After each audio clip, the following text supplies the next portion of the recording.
इसमें बड़े important logic भी बयान हुई है। 19 नंबर क्वेश्चन लिखा है, if the velocity becomes double and force remain constant the power equation. तो पावर का फार्मूला है F डॉट V। अगर फोर्स कांस्टेंट है, वेलोसिटी बिकम्स डबल और ये 2V बन जाता है 2 time of FV 2 of power double 2 time double. Option B 20 में लिखता है change in momentum is equal to impulse. ये तो आपको पता है, change in momentum is called impulse. Impulse की डिफिनेशन है 20 में आता है V। 21 में आएगा, 21 में आता है a body whose momentum is constant but have constant in indicate 2021 में अगर किसी बॉडी का मोमेंटम कांस्टेंट है तो कौन सी चीज़ कांस्टेंट है? फोर्स कांस्टेंट है, ऑप्शन ए। वेलोसिटी कांस्टेंट है, एक्सेलरेशन है, ऑल।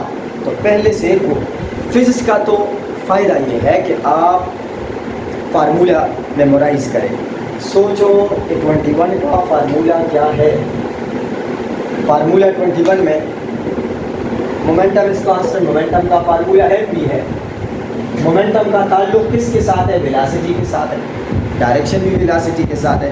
अगर वेलोसिटी कांस्टेंट है तो मोमेंटम कांस्टेंट है। इसमें ऑप्शन बी आता है। अगेन 21 में आएगा ऑप्शन बी। अब 22 में देखो तो 22 में आता है the time in which a force of 2 Newton. Force कितना है? Force S 2 Newton. उसके बाद चेंज इन मोमेंटम 0.4 और चेंज इन टाइम मांग रहा है। ये कितना है? देखो न्यूमेरिकल, छोटा सा न्यूमेरिकल 2021 में आ चुका है। अब देखो फोर्स मोमेंटम टाइम क्या रिलेशन है? F equal to delta P और डेल्टा T। आप उसको क्रॉस मल्टीप्लाई करें क्योंकि टाइम मांग रहा है। डेल्टा P बाय F आएगा। अब डेल्टा P कितना है? 0.4 और फोर्स कितना है? 2। अब इससे आएगा 2 2 ला 4 0.2 सेकेंड्स। इसमें ऑप्शन नंबर ए आएगा। ऑप्शन ए ये उसमें करेक्ट ऑप्शन आया। ओके डियर स्टूडेंट, अभी जो क्वेश्चन नंबर 23 की तरफ हम आ गए, that is related to the time taken by an object of mass 1 kg falling from a tower height. एक टावर है, उसका हाइट 1 किलोमीटर है। जब उससे आप कोई 1 किलोग्राम का पत्थर छोड़ते हैं तो वो कितने टाइम में ज़मीन को टच कर रहा है?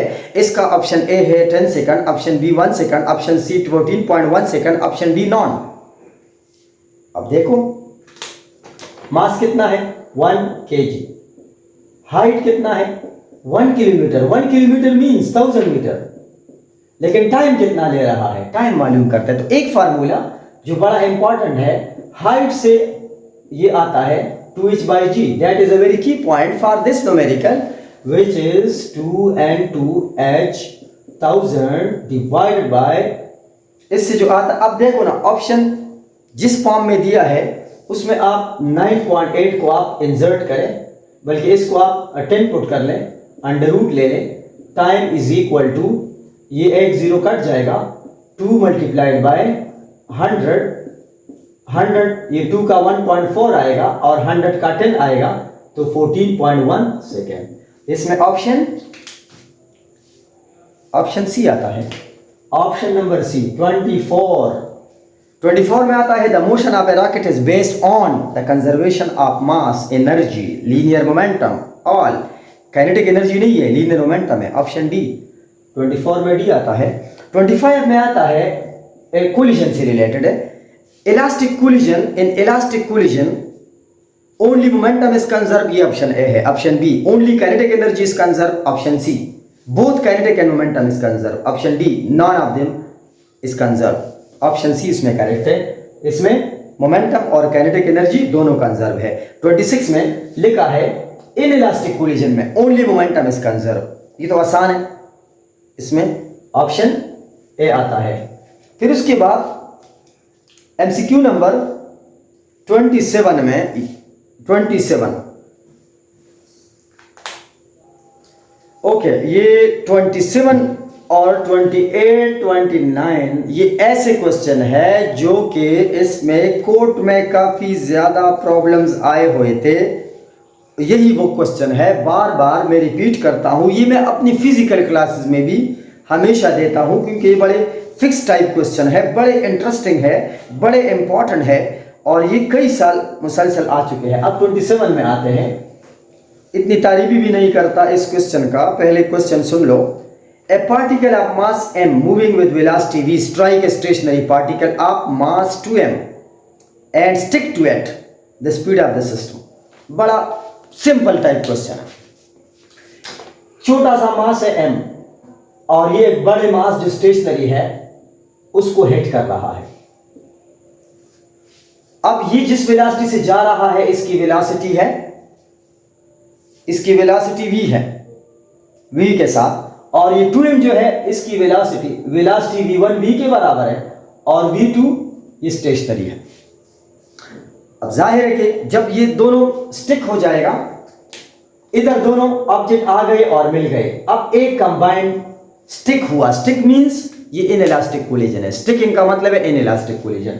अब हम वो वाले फार्मूले जो बुक में है, जो फेडरल बोर्ड में है, जो पंजाब बोर्ड में है या बुक में या हमारे केवीके में, ये फार्मूले बिल्कुल भी इस्तेमाल नहीं होंगे। एक नया की लिसन, कंबाइंड सिस्टम की जो वेलोसिटी है v combined, c means combined, m1 v1 minus m2 v2 by m1 plus m2।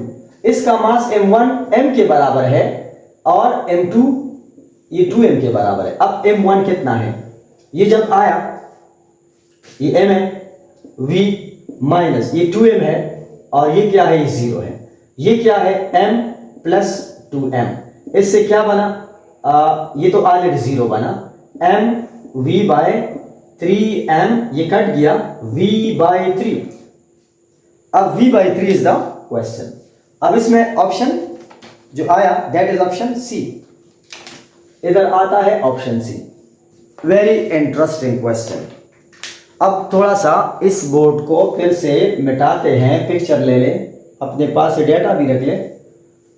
देखो इस तरह के हर चीज के मेरे एक सीरीज लेक्चर आ रहे हैं, हर चीज पे एक सीरीज आ रहा है। हर चीज पर आपको पूरे कंट्री में जिस मेडिकल कॉलेज का लेक्चर चाहिए होता है, उसका पेपर चाहिए होता है, उसका वो मुझे आप नीचे कमेंट्स बॉक्स में भी बता सकते हैं। मैं आपको उसी पर एक स्पेशल लेक्चर जो है वो लेकर आऊँगा, स्पेशली जो लोग डिमांड करते हैं उसी के ऊपर। नंबर 28 ये वाला क्वेश्चन। अब देखो ये कहता है कि a bullet of mass 10 gram is fired from a gun of mass 1 kg if the recoil velocity is 5 meter per second, the velocity of the muzzle is। देखो मैं एक बंदूक बनाता हूँ, ड्रिंक इतनी अच्छी नहीं है, बहरहाल आप थोड़ा गुजारा करोगे मेरे साथ। ये आप लोग इतनी अच्छी ड्रिंक तो नहीं है, एनी हाउ। अब ये गन है, गन है और गन है और गन है, ए बुलेट ऑफ मास। अच्छा ये बुलेट को मैं रेड कलर में बनाता हूं, चलो रेड वाला ज्यादा अच्छा होगा, रेड बुलेट है। रेड बुलेट की जो है, अब यहां एक चीज है, जिस स्पीड के साथ बुलेट निकल गई इसको मजल वेलोसिटी कहते हैं। क्या कहता है, मजल वेलोसिटी। और जो जब आप फायरिंग करते हैं तो बंदूक पीछे की तरफ मूव करता है, उसके लिए इसको आप रिकॉइल वेलोसिटी कहते हैं, यानी speed of the big object. Big object की जो वेलोसिटी है, रिकॉइल है पीछे की तरफ है, मजल आगे की तरफ है। अब ये गन है और एक, अब वेलोसिटी ऑफ द गन और वेलोसिटी ऑफ रिकॉइल ये एक ही चीज है, ठीक है। और mass velocity of the bullet and velocity of the muzzle ये भी एक ही चीज है, दोनों के सेम नाम है। अगर मैं कोई भी चीज़ इस्तेमाल करूं तो ये मैं जो है इस्तेमाल कर सकता हूं, मतलब मैं कोई भी चीज़ यूज़ कर लूं तो इनका एक ही मतलब होगा। फिर गन का जो मास, इधर बुलेट का मास दिया है, बुलेट का जो मास है मैं स्मॉल m से रिप्रेजेंट कर रहा हूं। इसके साथ जो है मजल, अब m जो है m 10 ग्राम, 10 ग्राम कितना है 10/1000, 0.01 kg mass of the bullet है, और मास ऑफ दी गन कितना है वो 1 kg है, 1 kg।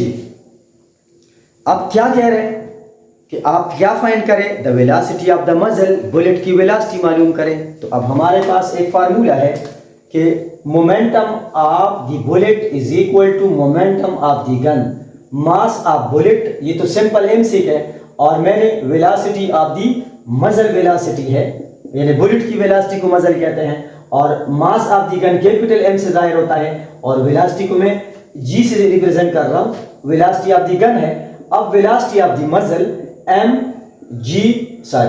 We ji over M. अब मास ऑफ द गन कितना है 1 multiplied by velocity of the gun क्या है, दैट इज 5, पीछे की तरफ जा रहा है, ये वेलोसिटी क्या है, ये 5 है, तो इसकी जगह 5 पुट करो, और मास ऑफ द गन क्या है 0.01, 5 बाय 0.01, 2 पॉइंट के बाद 2 जीरोस है, ऊपर जीरोस लगा दो, 500 मीटर पर सेकेंड। तो क्वेश्चन नंबर 29 में ये लिखा है, ये बड़ा इंपॉर्टेंट क्वेश्चन है, इस पर कोर्ट में मुख्तलिफ केसेस हो चुके हैं 3-4 कोलिजन के ऊपर, जो क्वेश्चन है 3-4 बहुत ज़्यादा मसले आए थे पिछले इनएमडीकेट में, उसके सोल्यूशन पे कहता है a uranium 238 nucleus decay by emitting an alpha particle with a speed v metre per second, the required speed of the residual nucleus is. कहता है कि यूरेनियम का न्यूक्लियस है, ये रस में पड़ा था, क्या था रस में पड़ा था, तो वेलोसिटी ऑफ यूरेनियम 0 है, ऊपर जो चीजें गिवन है ना ये मास है, तो मास ऑफ यूरेनियम इज 238। ये जब टूट जाती है तो उससे अल्फा निकल गई, और एज ए रिजल्ट एक रेजिडुअल न्यूक्लियस यानी एक डॉटर न्यूक्लियस बच गया, इसका एटॉमिक मास 4 कम होगा तो 234 बन जाएगा। अब जो अननोन न्यूक्लियस है x, mass of x is equal to 234, और वेलोसिटी ऑफ x ये हम फाइंड करते हैं कि जो बड़ा न्यूक्लियस जो बन गया वो पीछे की डायरेक्शन में जाएगी, तो वो किस स्पीड से जाएगी, और उसके बाद अल्फा, ये हीलियम है, तो हीलियम का मास 4 है, तो मास ऑफ अल्फा 4 है, और वेलोसिटी ऑफ अल्फा v के बराबर है। तो अब देखो, आपको तो पता है कि मोमेंटम कंजर्व है, momentum of uranium is equal to momentum of x plus momentum of alpha, ये आता है।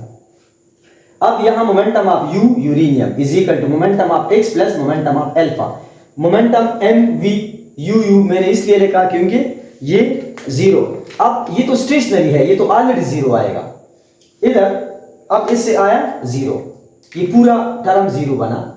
अब मास ऑफ x न्यूक्लियस ये कितना है 234 है, मल्टीप्लाइड बाय Vx हम फाइंड करते हैं, और उसके बाद ये m4 है, मास ऑफ अल्फा 4 है, और वेलोसिटी तो v के बराबर है। अब उसके बाद ये उधर चला जाएगा, -4v is equal to 234 Vx। अब Vx को आप 234 पर डिवाइड करो, 234 ये कट जाएगा, implies that Vx is equal to -4 by 234v। So that is the option A, option A आता है। अब ऑप्शन ए आया 30 नंबर एमसीक्यू में आता है, a body of mass 10 kg suspended bye a string, the tension produce in the string is taking G9.8। कहता है कि एक बॉडी है, हमने एक मास सस्पेंड किया है किसी रस्सी से, मास कितना है 10 है, और G कितना है 9.8 है, इसको आप मल्टीप्लाई करो 98 न्यूटन आएगा। इसमें ऑप्शन डी ऑप्शन है, बिकॉज नॉन ऑप्शन आता है। 31 से स्टार्ट होता है प्रोजेक्टाइल, प्रोजेक्टाइल में कहता है during the projectile motion the vertical component of velocity. आपको पता है कि हम जब प्रोजेक्टाइल को प्रोजेक्ट करते हैं तो यहाँ से जाएगा, इस वक्त इसमें एक कंपोनेंट वर्टिकल है, इधर आएगा एक वर्टिकल कंपोनेंट है, एक हॉरिजॉन्टल है, इधर आएगा एक वर्टिकल है और एक हॉरिजेंटल है। इधर आएगा एक वर्टिकल है और एक हॉरिजेंटल है। तो वेलोसिटी के दो कंपोनेंट है, एक x कंपोनेंट है और एक y कंपोनेंट है। तो vx जो है vy इट इज़ वेरिएबल। अगर आप किसी प्रोजेक्टाइल को ऊपर फेंकते हैं तो स्टार्ट में y कंपोनेंट ज़्यादा है, फिर कम है, फिर और कम है, फिर और कम है, फिर और कम है, समिट पॉइंट पर आकर vy जो है वो 0 बन जाएगा और x component remain the same. अब इसमें 31 में लिखा है during the projectile motion the vertical component of velocity change remain the same, increase या नॉट चेंज। ऑप्शन ए आएगा, चेंज होगा वर्टिकल। 32 में a ball is thrown upward and returned to the ground describing the parabolic path which of the following remain constant। Kinetic energy of the ball ये तो नहीं है, speed of the ball ये भी नहीं है, हॉरिजॉन्टल कंपोनेंट ऑफ वेलोसिटी ये वाला ये कांस्टेंट है। तो अब देखो ना इस क्वेश्चन में लिखा है कि इसका x कंपोनेंट ये कांस्टेंट है, तो ऑप्शन सी वाला ठीक है। 33 में लिखता है at the top of trajectory of projectile acceleration is maximum, दूसरा मिनिमम, तीसरा प्लस जी, चौथा माइनस जी। हर पॉइंट पर आप प्रोजेक्टाइल में देखो, आप अगर कोई भी आपका पॉइंट देखते हैं, आप हर पॉइंट पर देखो, हर पॉइंट पर ए क्या होगा माइनस जी, ए माइनस जी के बराबर है डाउनवर्ड। ये माइनस जी क्यों है, इधर तो जाएगा, ऊपर जा रहा है और फिर नीचे आ रहा है, दोनों में माइनस जी। इस पूरे एक लॉजिक है, लेकिन अभी टाइम नहीं है, बल्कि आप जस्ट याद रखिए कि इसमें हमेशा A Y is equal to minus G. ये माइनस जो है ये रेफरेंस पॉइंट से आ चुका है, लिहाजा ए वाई माइनस जी के बराबर होगा। इसमें ऑप्शन सी 33 में जी डी ऑप्शन आएगा क्योंकि माइनस जी के बराबर है। 34 में आता है which one has maximum range.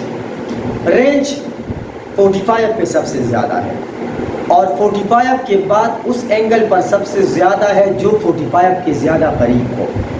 इस वक्त हमारे पास 49, ये 45 के ज़्यादा करीब है, तो 34 में ऑप्शन नंबर बी आएगा। फिर उसके बाद आता है 35 में, 35 जो हमारे पास है ऑप्शन है A stone is just released from a window of a train moving along horizontal track। Train जा रही है और उसने ड्यूरिंग द मोशन एक बॉल फेंकेगा तो ये ऐसे जाएगा, प्रोजेक्टाइल बनाकर जाएगा और ये प्रोजेक्टाइल का शेप पैराबोलिक पाथ होगा। तो 35 में ऑप्शन सी आएगा। अब 36 में देखो, 36 में आता है a bullet is dropped from the same height when another bullet is fired horizontally they will hit the ground। एक बड़ा इंटरेस्टिंग और चार्मिंग क्वेश्चन है 37 में, मतलब हम सर्टन हाइट पे खड़े हुए हैं,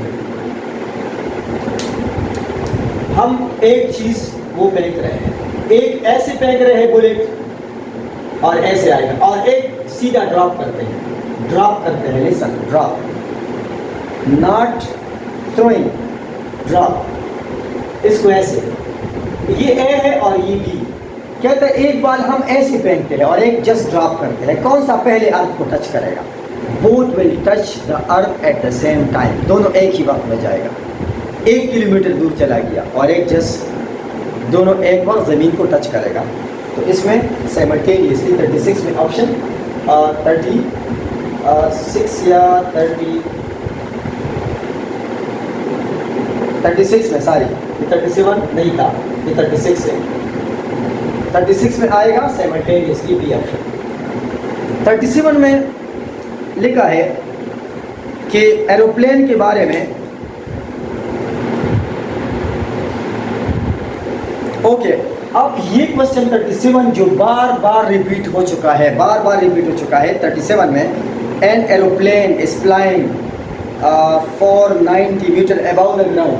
एक जहाज है इतनी ऊंचाई पे, ये ज़मीन से इतनी ऊंचाई पर है, इसका हाइट 490 मीटर है, 100 मीटर पर सेकंड के हिसाब से जा रहा है, 100, इसकी वेलोसिटी 100 है और ये ब्लॉक को गिराता है। ये ब्लॉक जब गिराएगा तो ये ज़मीन को कितने टाइम में टच करेगा? वेलोसिटी गिवन है, हाइट गिवन है और मांग क्या रहा है?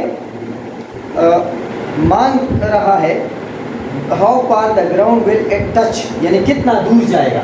ये हाइट, ये डिस्टेंस मांग रहा है, मीन्स डिस्टेंस या रेंज, ये फार्मूला है एस वी क्रॉस 2h/g।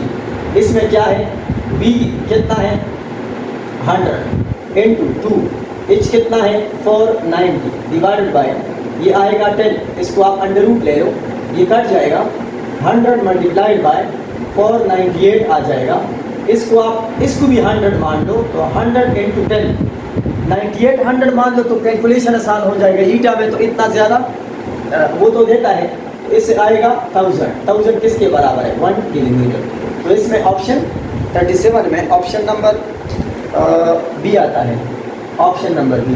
अब 38 में क्या आएगा, the expression for the time to reach the maximum height, option B आता है। ये तो फार्मूला जस्ट मांग रहा है। फिर लिखा है 39 में फॉर द मैक्सिमम रेंज, 38 में ऑप्शन बी आ रहा है। 39 में for the maximum range of the projectile the angle of elevation must be, ये तो सबको पता है 45 डिग्री पर सबसे ज़्यादा डिस्टेंस कवर करेगा, तो 39 में भी आता है। 40 में आता है the horizontal range of the projectile is directly proportional to range. अब 40 में रेंज का फार्मूला वेलोसिटी के साथ स्क्वायर के साथ रिलेटेड है, तो जब आप वेलोसिटी को स्क्वायर ऑफ वेलोसिटी के साथ ये डायरेक्टली है तो रेंज और वी आई स्क्वायर, इसमें square of the velocity option B आएगा। 41 में आता है if the angle of elevation of the projectile is 90 the horizontal range will be. 41 में लिखता है कि अगर आप एक बॉल को ज़मीन से सीधा फेंकते हैं 90, चला गया वापस आपके ऊपर ही गिर गया, तो इसमें रेंज तो होता नहीं है, रेंज 0, 90 डिग्री में रेंज आएगा नहीं। 42 में आता है if a projectile has some horizontal range at an angle of elevation 15 then its range will be the same with the angle of elevation. तो आपको पता है रेंज के लिए क्या है, दो एंगल जमा करो, अगर दो एंगल का सम 90 के बराबर आता है तो उसका रेंज बराबर होगा, चाहे एंगल कोई भी हो, दोनों का सम 90 के बराबर आना चाहिए। तो एक तो गिवन है 15 है, दूसरा 75 है ऑप्शन सी में, 75 के साथ 15 जमा करो तो 90 आएगा। 52 में ऑप्शन सी आएगा, 42 में ऑप्शन सी आएगा और 41 में जो था दैट इज ऑप्शन बी। अब 48 में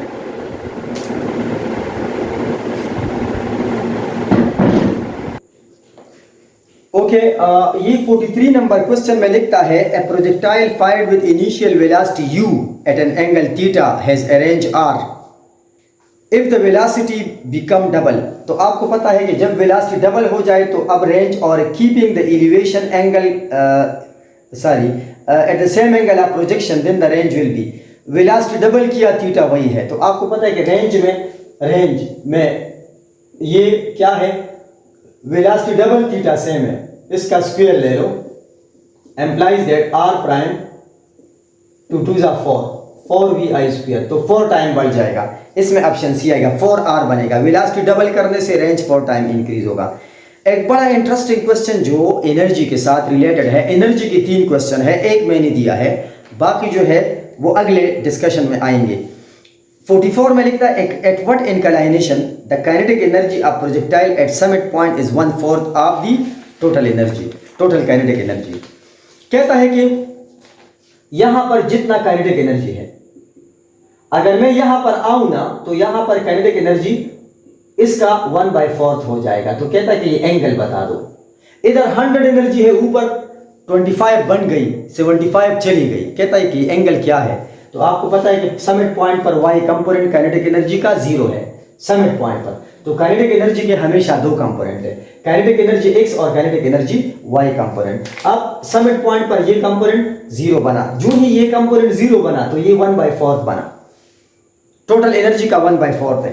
अब similarly 1/4 is equal to half m v square और ये आएगा half m v x square, 1/2 cut 1/2 m, 1/4 v square is equal to v square क्या है, v square cos square theta है, ये कट जाएगा, इससे बन जाएगा cos square theta 1/4, theta is equal to, इसका आप स्क्वायर रूट ले लो तो cos theta is equal to 1/4 आया, 1/2 आया। और इसके बाद theta is equal to cos inverse into 1/2 or theta is equal to 60 degree. इसमें एंगल 44 में जो ऑप्शन आएगा, ऑप्शन नंबर जो है ऑप्शन नंबर सी 60 डिग्री 60। अब 45 क्वेश्चन है इस सेशन का आखिरी question. If two bodies are projected 30 and 60 which of the following is same. दो बॉडी है, एक 30 के साथ पेन का, एक 60 के साथ पेन का। इसके ऑप्शन ए में रेंज सेम है, ऑप्शन बी हाइट सेम है, option C time of flight same है, डी में ऑल सिर्फ रेंजेस सेम है। 45 में रेंजेस आर सेम। ये मेरा इनएमडीकेट के एमसीक्यू में फर्स्ट ईयर का ये मेरा पार्ट 1 था। इसके बाद आएगा पार्ट 2 आएगा, पार्ट 3 आएगा, पार्ट 4 आएगा, पार्ट 5 आएगा। ये फर्स्ट ईयर से पार्ट 5 तक आएंगे और उसके बाद 6 पार्ट जो है वो सेकंड ईयर से आएगा। तो ये टोटल 11 पार्ट्स है। इसमें मैं हर एक यूनिवर्सिटी का इनएमडीकेट का, वो चाहे पंजाब में कोई स्टूडेंट रहता है मेडिकल का, सिंध में, बलूचिस्तान में, केपीके में, वो चाहे जिस टाइप का भी वो टेस्ट देना चाहता है मेडिकल इंजीनियरिंग और कंप्यूटर का, वो इस चैनल पर मेरे साथ रही है। इस तरह के मेरे पार्ट बी, पार्ट सी, इन सब के लिए आप मेरे चैनल को सब्सक्राइब करें ताकि आप मेरे तमाम लेक्चर के तमाम पार्ट जो है वो देख सके। आज का जो लेक्चर था, जो एमसीक्यू था, वो सिर्फ फोर्स एंड मोशन से थे। इसके बाद वर्क और पावर पे मेरा अगला वीडियो आएगा। Thank you very much.